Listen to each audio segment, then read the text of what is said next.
João Augusto Gama da Silva fez política desde o ensino médio, mas quando ingressou na Faculdade de Direito da Universidade Federal de Sergipe, a política tomou conta das suas veias.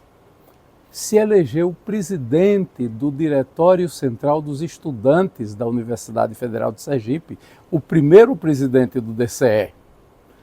Comandou a delegação de sergipanos que foi ao Congresso da UNE, em Ibiúna, onde foi preso junto com toda a delegação. É sobre a política na Faculdade de Direito que nos conta, neste vídeo de memórias, João Augusto Gama da Silva. E a gente teve, né, como eu lhe falei, dificuldades para entrar. Aí já era exato. A gente fica nesse, até porque não tinha ambiente, estava tudo disperso.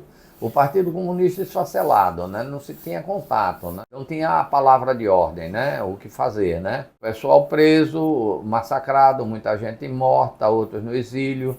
Então, eu costumo dizer sempre que o golpe militar de 64 foi a maior ruptura política que nós já tivemos na história do Brasil, né? Nem na Revolução de 30 houve nada parecido, exceto na Paraíba, né, com a morte de João Pessoa, certo. Que há uma violência na sociedade, né, nos opositores a João Pessoa.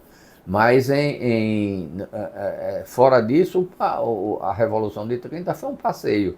A República em 89 outro passeio, né? Agora, 64 não.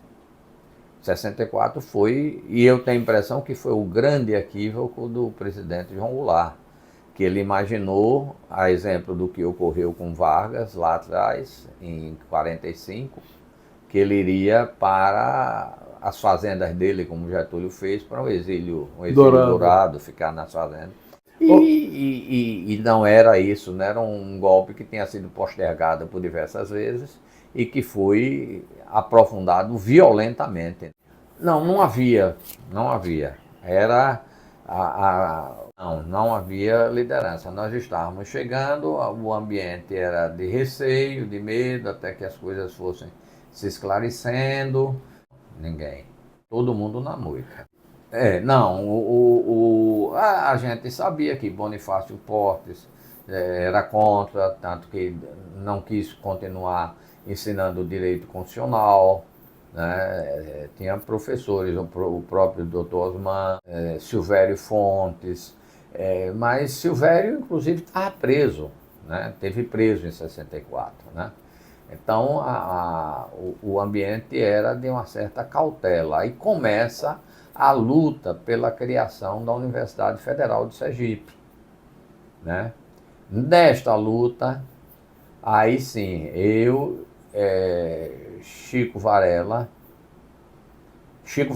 e Bosco Hollenberg, eles são eleitos e eu também, nós fazemos parte do grupo de estudantes, acho que éramos 4, e Gilza, de Serviço Social, que depois foi professora da universidade, nós éramos representantes do corpo dos alunos, do alunato, na comissão que preparou os estatutos da Universidade Federal, que naquela época era uma fundação, né? Ela foi criada como fundação, depois é que ela é modificada, e que se reunia no Condese. Com a criação da universidade é que se começa a preparar o ambiente eleitoral, que vem dar toda essa agitação de 68. Né? 68 foi um ano de muita agitação, né? Tem a morte de Edson Luiz, que há uma passeata grande aqui em Sergipe, né? Para a celebração da missa dele, na praça, no Parque Teófilo Dantas. Se dizia que os estudantes iam quebrar os carros e tal, inclusive muita gente, os deputados, a Assembleia funcionava naquela época ali vizinho ao Palácio Olímpio Campos, né? Era o Palácio Fausto Cardoso. Então, os deputados tiraram os carros dali com medo que havia quebra-quebra. Não houve nada disso, era um movimento pacífico. mas é que a própria direita se encarregava de pintar, né, o movimento estudantil como um movimento de estudante, de agitação e tudo mais. O Benedito Figueiredo, em medicina, Zé Alves Nascimento, porque isso é uma geração que sucede uma outra, anterior, né? Dos estudantes de direito e de medicina, né? Porque tinha o Hollenberg Curtis de medicina, que já não é do nosso tempo, né? Que ele não, eu acho que ele se forma ou ele sai daqui, ele se casa e sai de Sergipe. Mas essa é Moacir Soares da Mota, Silvio Santana,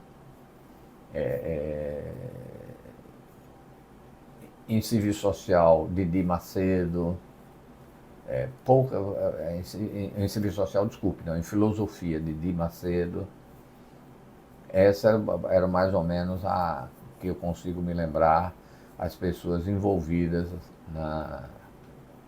e praticamente, digamos assim, eram pessoas ligadas à esquerda.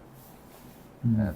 Nós não tínhamos um Jefferson Fonseca, nós não tínhamos uma liderança de direita, pelo menos as pessoas diferentes de hoje. Naquela época as pessoas tinham vergonha de dizer que eram da direita, né?